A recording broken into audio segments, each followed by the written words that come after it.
A'udhu billahi minash shaitanir rajim. Bismillahir rahmanir rahim. Continuing on the lessons on verbs. As mentioned above, in Arabic language, there are very few quadrilateral or pentaliteral words. So we will just stick to the triliteral. And the name of a verb is based on three basic root letters that we discussed last time. Three basic root letters, also known as mada. But these letters individually are known as kalima or radical. So you can say, if I say a verb means fail or fa'ala, he did something. So that is, he did in action. So this fa'ala has three letters in it. That is here, fa, ain, lam. However, the example we gave above was daraba. So how do you fit that in this mold? So dad will act like fa here, and ra will act like ain, and ba will act like lam. So we say, when we talk about a verb, we say, this is its fa kalima, this is its ain kalima, and this is its lam kalima. You don't have to worry too much about it because all verbs have these kalima, like three letters. And with the time, you will remember. Just remember fa'ala. Fa'ala means action done. He did it. He did, right? And we did the whole other conjugation with that. So fa'ala is one person. Fa'ala is two people. Just adding alif can make it two people. Did it.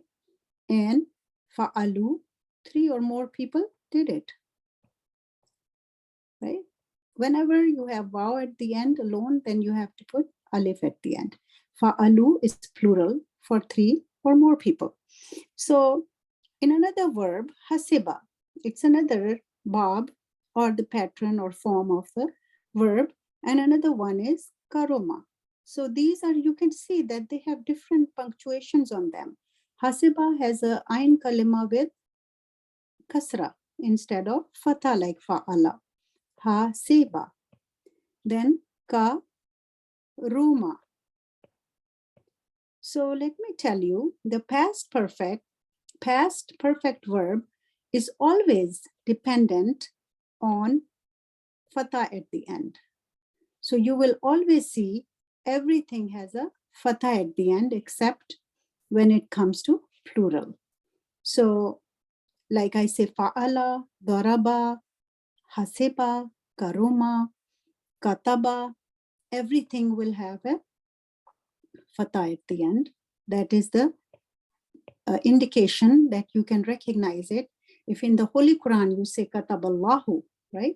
Kataballahu la aghlibanna ana wa rusuli, then you know that this is a verb and it's a past perfect because you see all three letters and this fatha at the end. That's how you recognize past perfect verbs. If it's karoma, you see the fatha at the end, then you know this is a verb. Hasiba, you know it's a verb because there is a fatha at the end, and it's not a noun because nouns have either tanween at the end, any kind of tanween, noon of nunation, or they start with alif lam. Those are nouns. So in the active past perfect, now there are two types, active past perfect that we read about, and it's known as mazi maruf, and the first kalima and radical fa will always carry a fatha on it. And in passive past perfect, the first kalima fa will change and have dhamma on it. So if I want to make from kataba, I want to make it passive, kataba. So for passive, I will put a dhamma on first one and kasra on the middle one, and the last one still will stay with fatha because it's dependent on fatha. Kutiba. So when I see kutiba, Alaykumus siyam. In the Holy Quran, Allah say, Ya ayyuhallazina amanu kutiba alaykumus siyam. Allah has ordained on you, made mandatory on you the fasting, right? So kutiba, it's written, it's given a command. So in the passive past perfect, the first kalima fa will always have a dhamma, second letter will have a kasra, and in the reference form, the third kalima lam will also have a fatha. So this seems difficult for now for the beginners. However, with time, you will know you have to just say these words repeatedly.